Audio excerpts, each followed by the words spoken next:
Hello, friends, and welcome to the Little Woman podcast.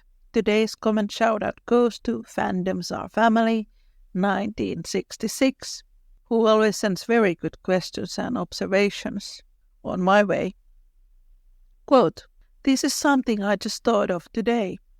Beth seems to be closest to people who are a little gruff and rough around the edges on the surface, but can be very kind and sweet once you get to know them.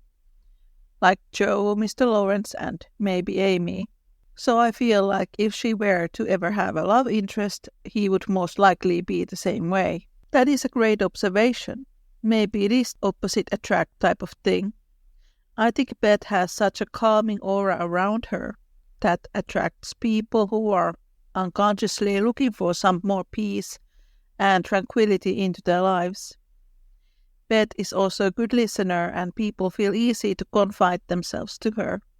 Yes, perhaps Beth's love interest could be someone who is all tough from the outside but soft from the inside. There are a couple of retellings, books and films which are set on the modern day where Beth does not die. Maybe those could be a topic of some future episode. As some of you may know, Beth is based on Louisa May Alcott's little sister. Louisa May Alcott's little sister, Lizzie Alcott, who died to scarlet fever. I do remember reading that there was some boy in the neighborhood who Lizzie had a crush on. This idea that Beth could have a love interest is not really that far-fetched when we think about her real-life counterpart. In this episode, Christina and I will be discussing about Little Woman series from 1978. This one is better than the previous 70s version, and I hope you guys find our discussion interesting. And this version is available to watch for free on YouTube, and I highly recommend everyone to watch it because it is quite enjoyable. As always, you can find episode transcripts from my Gumroad page at littlewoman.gumroad.com. I'm also planning to upload some of my Little Woman artworks there for the world to see. This is Little Woman Podcast, Anatomy of a Series, A Little Woman 1978.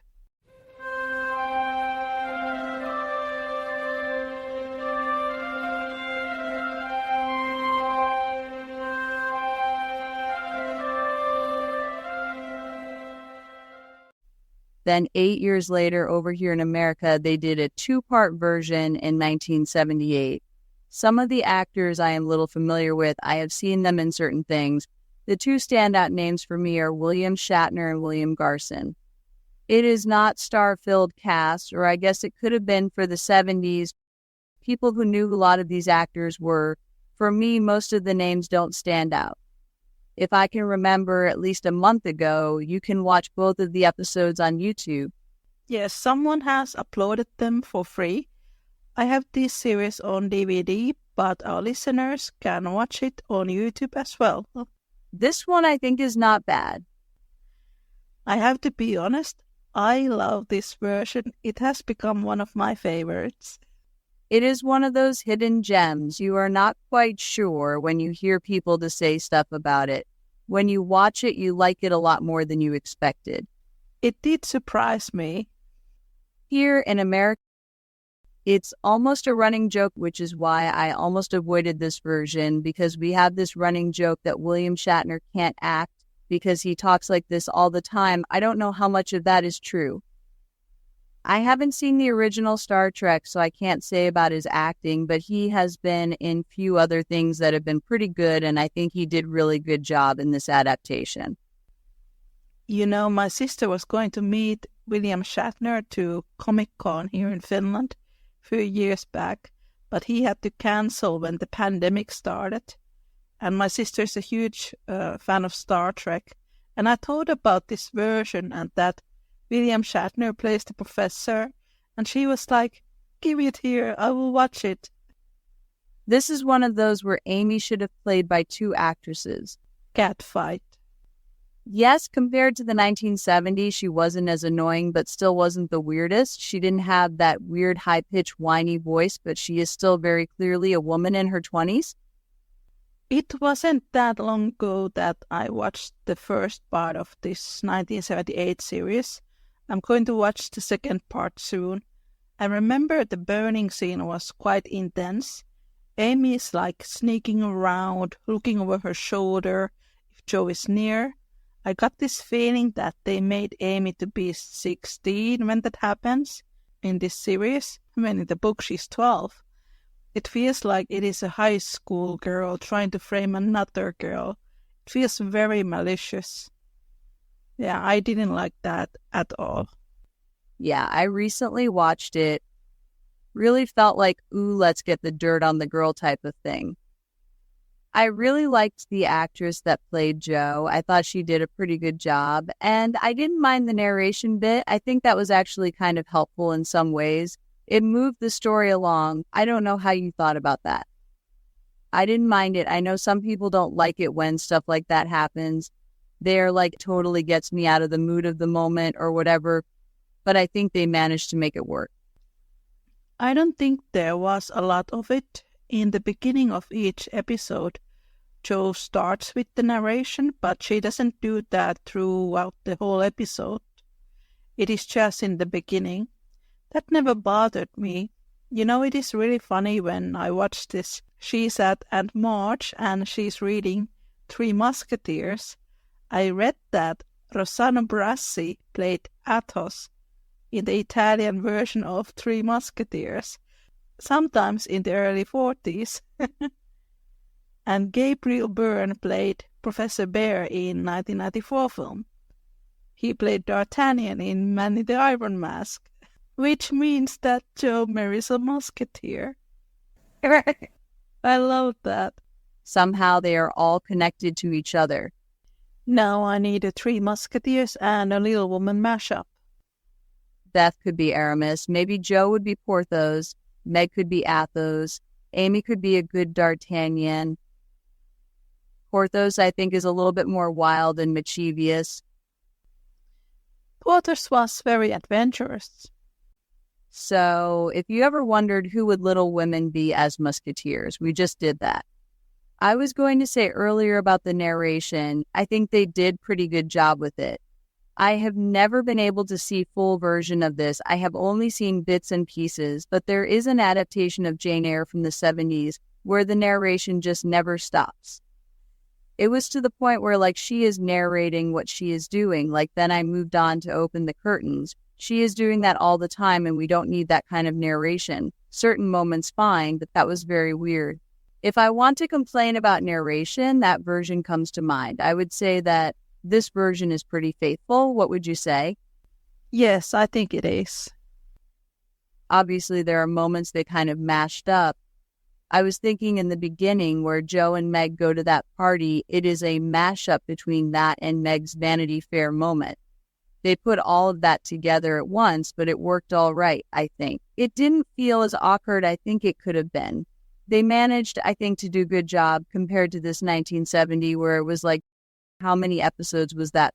4? I think it has like 8 episodes. 8, yeah. 1970 has a lot more episodes to expand it, where this one had 2.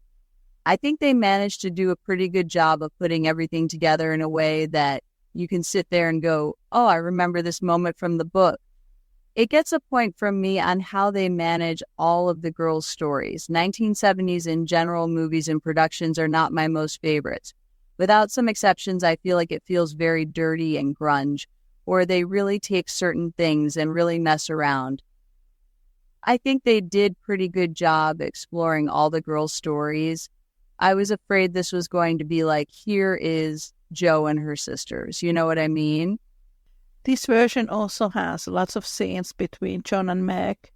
And this version had the scene from the book where Meg doesn't really let John to participate in raising their children, and Mommy discusses about that with her. It does expand more to the lives of the other sisters too, beside Jo. I can't honestly remember if this was 71 or 1978, but there is the sweet moment of Meg giving John his coat. I always just remember that moment because I just thought that was the sweetest, and actors were very good in that, in those scenes. I have no idea who they really are. I haven't personally seen them in anything else, but they were pretty good. I think it might also have the jam scene. Yes, I am pretty sure too. It is not as long as I think the 1970 is, but again, that one had weirdly Jo and Laurie messing around the kitchen. That one showed the difficulties they had in the beginning. I want to say it was this one where there was a moment between John and Jo where they had a sort of understanding, a small reconciliation scene between them. Jo being like, "You'd better take care of her. If you don't, I will kick your butt." I wanted to ask you, do you remember any adaptations where Jo would like to pair Meg with Laurie, like she does in the book? I don't think there are any.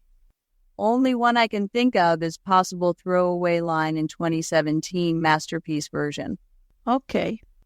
Other than that, I don't think so. I think it is one of those things that people are confused about. They are like, Jo hates marriage because she doesn't want John to marry Meg. But in the book, Jo wants Meg to marry Laurie. She is not against marriage. She sees John as a stranger. Laurie is someone she knows. There's a big difference between that. But the adaptations leave that part out. Now that you say that, I don't recall that in the adaptations. In the 1949 film, we see Jo raising her fist to the broomstick. She's so angry that Meg is in love, but she wants Meg to marry Laurie in the books. So it is quite silly. And then later on, she wants Laurie to marry Beth. I don't remember there being a moment, obviously, in the book when Beth is crying. Jo has this moment, and it is definitely in the 2017 adaptation, but there are not many adaptations that have Jo mistaking Beth's melancholy for unrequited love for Laurie. There is not many. There is a moment where Jo catches Beth crying here, because I remember Jo is like, "Is there something wrong with the twins?" Beth is like, "No," and Jo asks, "Is there something wrong with you?" Maybe there is a moment there. I can't remember from the top of my head.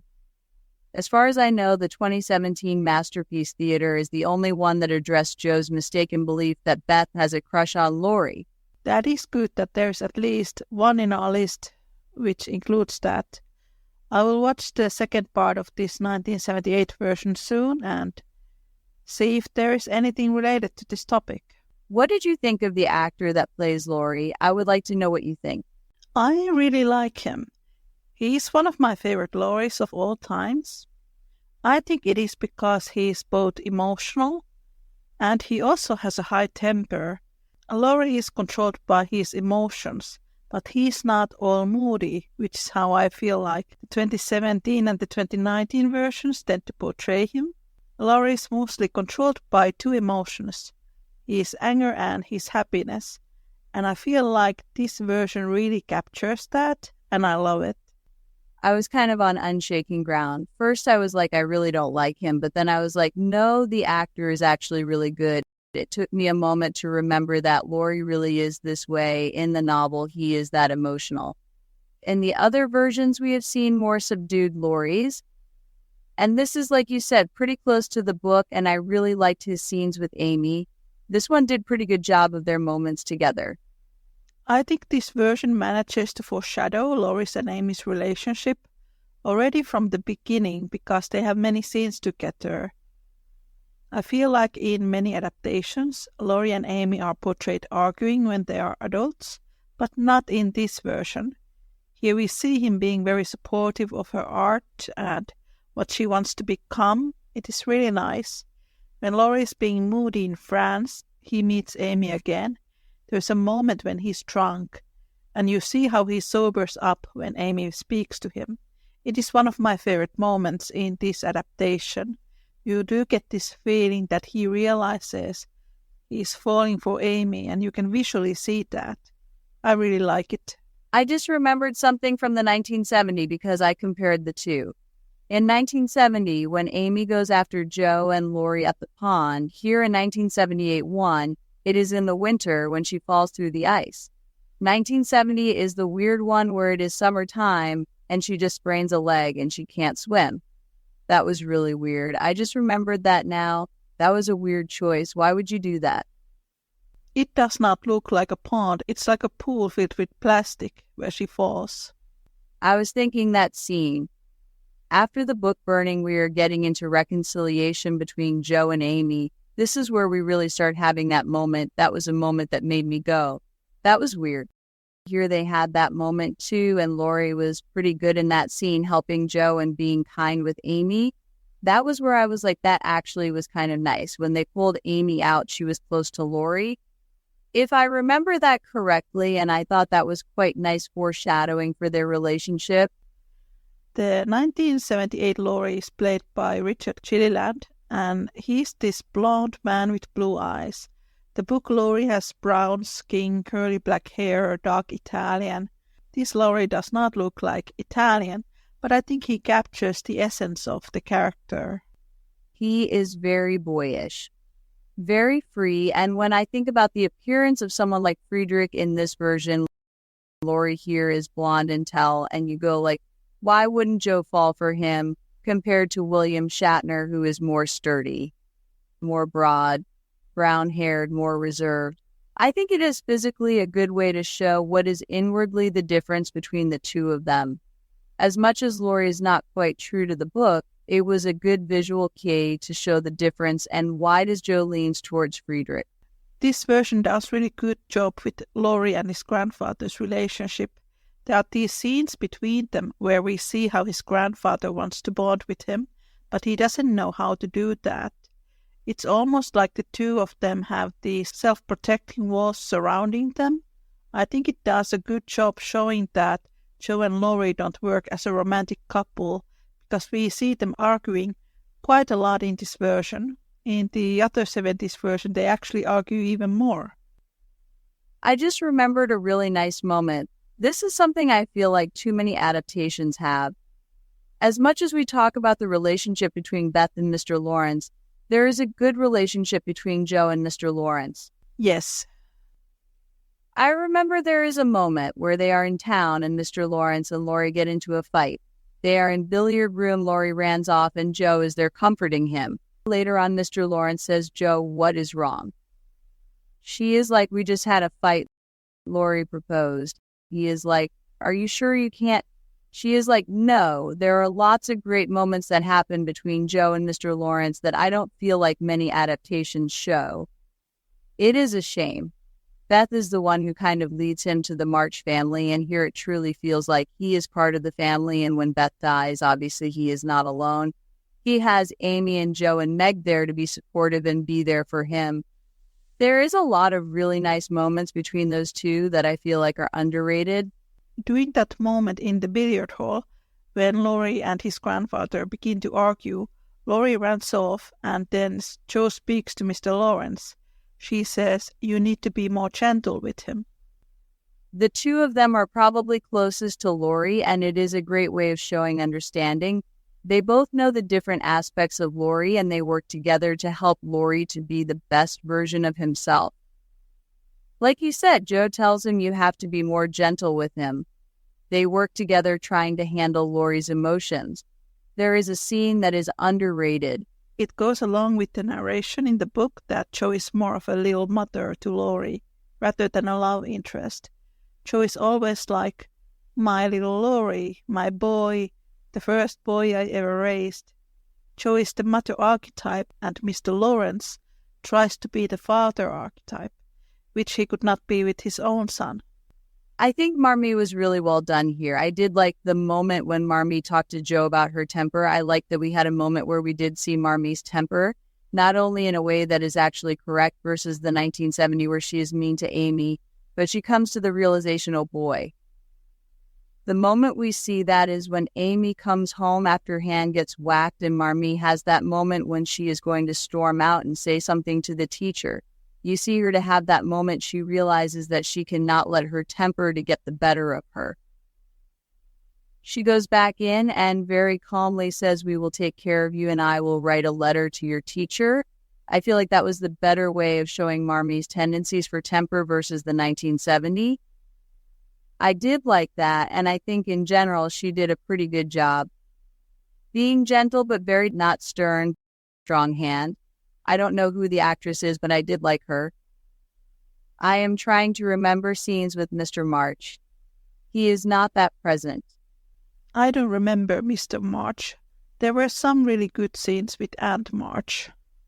I did like Aunt March in this. I think what probably helped too was just the casting of Greer Garson.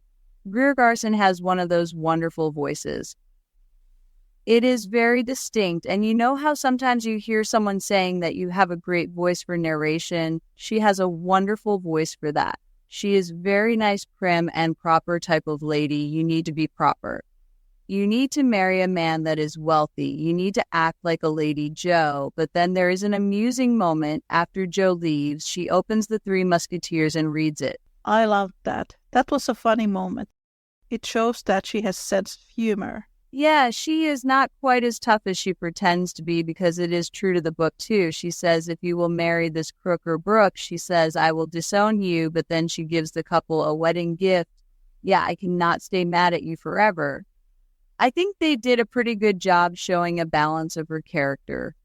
Her meaner side, but also her gentle side. It is interesting that Louisa May Alcott wrote Aunt March's husband to be very much like Friedrich.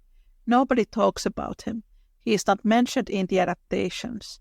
He is written to be this man who loved children, was a great father, loved books and reading. It is one of those little moments you kind of go like, it's not very big, but it's like a nice little Easter egg there. I do want to talk about Jo's and Friedrich's relationship in this version. This one is another one that I rank pretty high. If you are a Jo and Friedrich fan, you want to watch this because there is a lot of scenes of them in New York. There are some of my favorite Jo and Friedrich moments. Definitely the one when she is going back to Concord. He runs after her carriage and gives her the Shakespeare book. And I'm like, my heart is melting. I can't take it. I know. Oh my God. And I love the moment Jo is going to drop of his socks after mending them. She finds his book and she is reading it, and he walks in and he stands on the doorway. I always say that in this version, that is the moment when he realizes he is in love with her, because he looks at her being like, look how beautiful she is. Oh my God, I love her. I always read it that way. That is the moment when he really understood what his feelings were. That moment I liked, and I liked their first meeting. And this is a small little bonus point. This is the first version we see Emil and Franz in, because we don't see them in 1970. They're mentioned, but we never see them. This is where we see them for the first time. He and Jo go out with the boys and the girls to the park. I like their first meeting because obviously very clear that they do like each other. When she leaves, she offers her hand and he kisses it. And I'm like, that is so cute. He is a gentleman, but not in a patronizing way. That is how Friedrich is. There is a lot of really great moments in this. One of my other favorites is when Jo is back in Concord, and then in New York, Friedrich is looking for a job so that he could move to Concord and provide a home for Jo. We see him going through these university teaching positions. To me, in the book, that was really one of the most romantic aspects about Friedrich's character. He is incredibly poor, but he is willing to work for Jo. He would give a coat from his bag for Jo. I really like that scene. He says, this isn't going as I planned. In Under the Umbrella, he goes, I will take a wife. If you will have me, I am in love with you. It is so adorable. In the most affectionate way. They are both idiots in love. They presume one thing. They can't seem to make it quite so rom-com type of romantic scene, but it is still in an enduring way a romantic scene. That is another plus. The dialogue in Under the Umbrella, it has similarities to the book. This one has two moments of Friedrich following Jo's writing. When Mrs. Kirk shows up, look, another story by Jo. He takes it and he reads it. I really like that moment because it shows that he is falling into her writings, and he is like, she is doing a really good job. This version does have the argument between the two of them. They make up. There is admitting on Jo's part that maybe it is not the greatest of her writings. They come into understanding when he is like, even though your writing is good, you cannot expect me to go back on everything I have just said, what I believe in. She is like, no, I don't expect you to.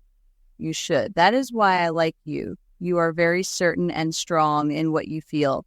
As much as I don't like them arguing, I can appreciate that they manage to bring it back to them having this understanding that this is who they are, and appreciate that. It is weird with the arguing. I don't know where people come up with that. In the book, even before Jo meets Fredrik, she calls her sensational stories as trash and rubbish, and she keeps on repeating that. Sensational stories are trash. I don't like writing them. I only write them for the money. She's not defending sensationalism itself. She doesn't like that type of literature and has very little respect for it. I can only imagine either two things. One, whoever the scriptwriter was kind of misinterpreted that moment from the book, or they thought I can't have anything good and simple. So they needed to add little drama into the scene. And so they felt like, oh, let's have a moment where they argue about this, because they must have thought, oh, relationships cannot be real if there isn't at least one argument or something, which is weird. We may have grown up with that notion. For now, realizing you can have a relationship when you don't argue. Disagree, but no arguments where you get mad at each other, shouting and all that jazz.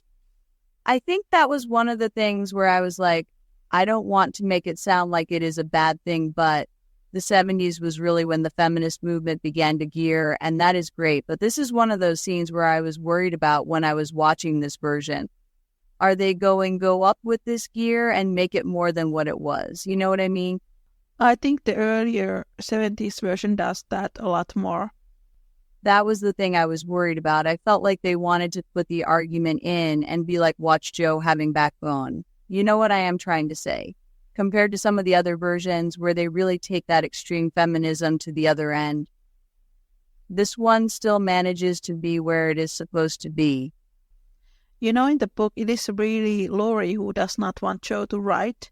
And sadly, a lot of modern feminists who don't read the book and only watch the adaptations are like, Fredrik didn't want Jo to write. Fredrik is based on Goethe, who Louisa May Alcott adored and who inspired her to become a writer in the first place.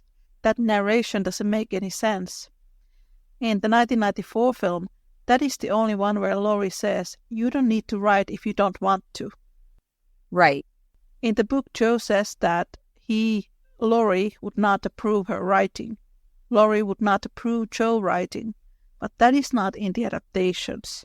Instead, they have this argument between Jo and Fritz, which is not in the book.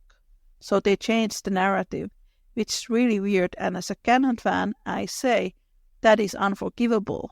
It is blown by in certain adaptations. I think, like if I remember correctly, in 33 and 49, in the proposal scenes, Jo says, you would hate my scribblings. In 94, Laurie is like, you don't have to write. And then she makes a face and he says, unless you want to. He doesn't say it in a way like, oh, you don't have to write for money. It's like, you don't have to write ever unless if you don't want to. It feels like he doesn't take it that seriously that Jo wants to write. That is the feeling I get from the 1994 film, which is true to the book. Laurie did not take it that seriously. In the 78 version, do they have a scene where they discuss her writing? I don't think they had that discussion. The proposal scene, I don't think it was that angry. Jo does say that if she would meet the right person, it should be our earth-shaking love. And which is a really good scene in this series because that is also in the book. And Laurie is hurt, but I didn't get the feeling that he was incredibly disappointed, or maybe it was just me. It doesn't feel quite as emotionally charged as it could have been on Laurie's part. That is interesting. Maybe he expected Jo to say no? You can either see him disappointed but trying to not show it, or him having that moment of realization. Maybe I don't like Jo as much as I think I do. I would like to go with that because I am an Amy and Laurie shipper. Oh yeah. This one was better than I expected. It felt very true to the story. Actors were pretty good. It has its moments, but if you had to put it on the ranking, where would you put it? It is 5 or 4 for me, I'd say. At the moment, let's do 5 because I feel like we are going to switch some things soon. I think so too. We should rank the best couples in the adaptations, like the best Jo and Fredrik chemistry or the best Amy and Laurie chemistry. Yes, sometimes adaptation is not the greatest, but this one has the best version of this couple. You got to really break it down. We can do that someday. I did remember something about the 1978 series that I absolutely love. That is the moment when Jo and Beth are by the seaside. Jo is either writing a letter for Fredrik or she is reading a letter from him. Beth takes it. She is teasing her and calls him her professor. It is adorable. Do you remember that?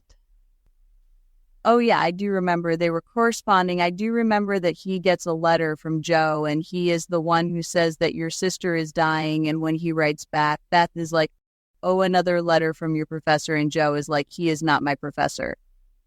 She is not angry or anything, but you kind of feel like she would wish he was. I do remember that. That was a really nice moment.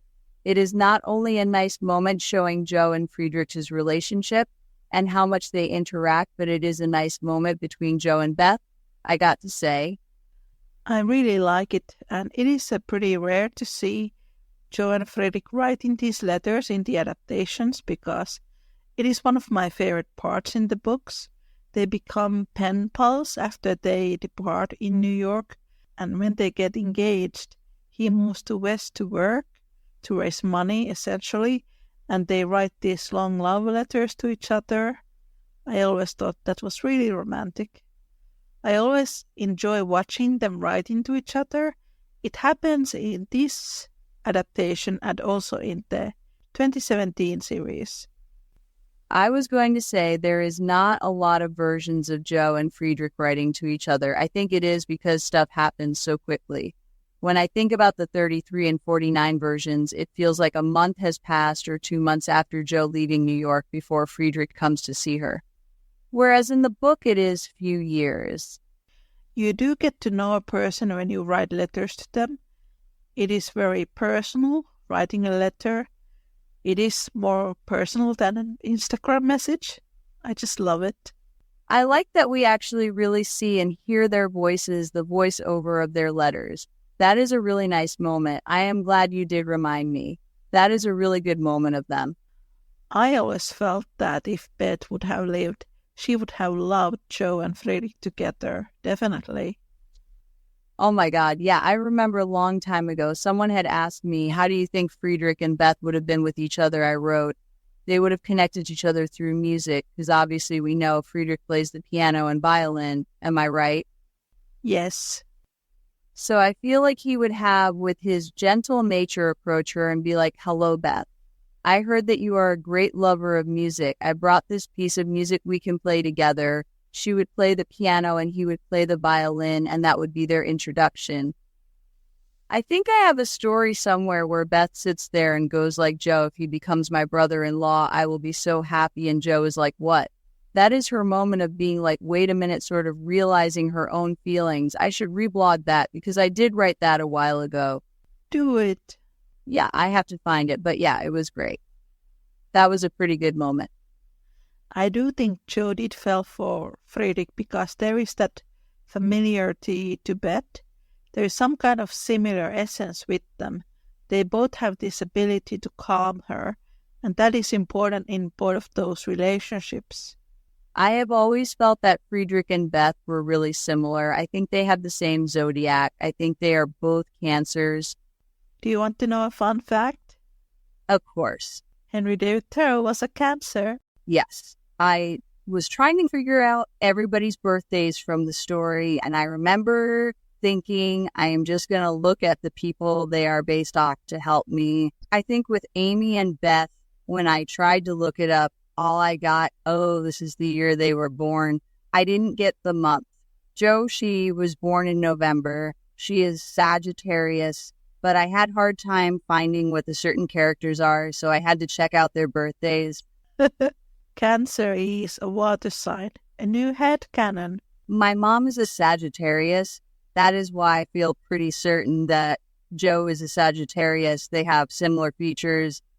Yes, I think Jo is a Sagittarius or a Scorpio.